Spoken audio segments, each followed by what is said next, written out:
Podcast 50 sur 365, une astuce qui peut t'aider au quotidien. Bonjour et bienvenue ici sur ce podcast. Aujourd'hui, j'étais en train de préparer un cours pour la cohorte de 2023 de l'Académie bienveillante du cheval. Et je me suis dit que j'allais vous partager une des astuces que je leur partage dans ce cours. Donc, tu connais peut-être l'exercice de mobiliser les postérieurs. Il a été pas mal popularisé dans les salons du cheval, dans les contenus de pratiquants de l'équitation éthologique. Si tu sais pas, il s'agit de faire bouger les postérieurs de ton cheval sans que les antérieurs ne bougent. Donc en fait, c'est comme si tu poussais les postérieurs et que le cheval s'écarte en fait de toi et que les antérieurs par contre ne bougent pas. Comme un pivot un peu. C'est un exercice important parce que dans l'apprentissage de l'alphabet de notre communication commune, on apprend au cheval à mobiliser sa tête, son corps et donc aussi ses pieds. On va apprendre au cheval à bouger ses pieds de telle manière, etc. selon nos demandes. Donc la zone postérieure, elle a quand même ses deux pieds, deux postérieurs. Et donc apprendre à les mobiliser, c'est un bloc important. Si on n'a pas ça, on se prive quand même de pas mal de lettres. Apprendre au cheval la bulle donc, des postérieurs, donc pouvoir bouger son cheval, les postérieurs de son cheval avec la bulle, c'est très important. Donc personnellement, je fais la bulle très bien, donc c'est-à-dire avec l'apprentissage au niveau de l'acceptation ou du plaisir, là dans l'échelle de l'apprentissage, d'abord de devant et mobilisation des antérieurs avant de faire les postérieurs. Donc mobiliser les postérieurs avec la bulle, ça va nous aider à nous sentir en sécurité, notamment en menée de côté ou sur le cercle. Tu vois, il y a 2 mois, j'avais un cheval qui shootait des postérieurs et qui nous menaçait systématiquement.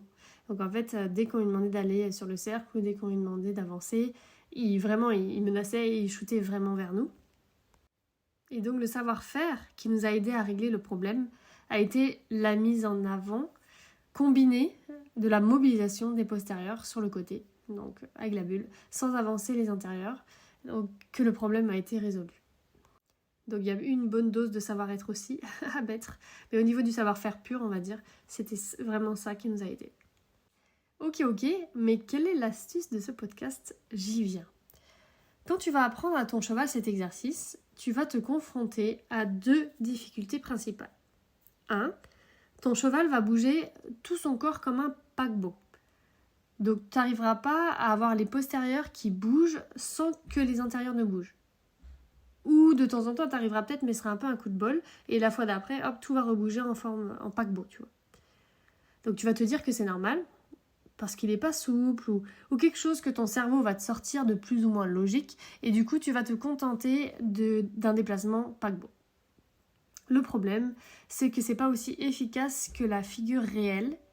Et par conséquent, tu auras du mal à l'utiliser par la suite, notamment au pas ou pour avoir la bulle de côté, tout simplement vers les hanches. 2. Ton cheval va anticiper. Donc ça, c'est vraiment une autre difficulté, c'est que dès que tu vas te placer sur le côté, il va bouger direct, alors que tu n'as même pas encore eu le temps de lui demander, et il va te faire face. Donc en fait, il va fuir plus que d'agir en conscience. Et ça va, tout comme notre exemple d'avant, être pénalisant pour la finesse des réponses, pour aller plus loin et aussi en mouvement. Et un cheval qui anticipe le fait car il est contracté, donc plus ou moins, ça peut être juste une petite, mais quand même. Donc attention à l'anticipation. Voici une solution qui va t'aider à régler ces 2 problèmes. Donc tu vas te placer devant ton cheval, tu fais une petite pause, voilà, tu prends ton temps. Puis tu te déplaces près de ses antérieurs. Donc tu te mets au positionnement, à la position dans laquelle tu vas demander les hanches, les postérieurs. Okay. Là, tu vas tirer à ce moment-là, donc tu es à ce positionnement, tu as tes pieds qui sont vers le cheval, tu vois, comme si tu le regardais. Donc vous êtes face à face en fait, mais sur le côté. Et là, tu vas tirer tout doucement sur la longe pour que sa tête se tourne légèrement sans qu'il ne bouge ses pieds. Donc contente-toi de peu au départ. Reste calme, patient. Tu vois, quand tu tires sur la longe, dès qu'il met un tout petit peu le bout du nez à l'intérieur, tu dis oui, tu fais une pause, tu remets la tête droite, etc. Tu vois, Ce qui est important, c'est qu'il bouge sa tête sans bouger ses pieds. Et tu vas voir qu'au bout de quelques minutes, le cheval va tourner légèrement sa tête sans bouger ses pieds ni se contracter. Tu vas sentir que c'est mou, tu vois, bloup, bloup, léger, fluide. Si t'as pas ça, reviens aux étapes d'avant qui te permettent d'obtenir ça, parce que c'est trop tôt pour les hanches. Donc pour les chevaux qui arrivent à bouger leur tête sans bouger leurs pieds, une fois que le cheval a la tête pliée, il a ses jambes immobiles, tu vas poser ta main sur sa hanche et tu vas diffuser l'IP. Donc tu vois, dès que tu poses ta main, le cheval il va juste se décontracter encore un peu plus avec sa tête légèrement pliée. Et ensuite, c'est uniquement quand tu vas appuyer que le cheval va bouger, donc tu n'es pas obligé d'appuyer fort, hein, ça peut être tout léger, mais une légère pression.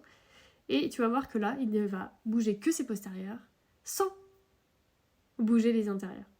À demain!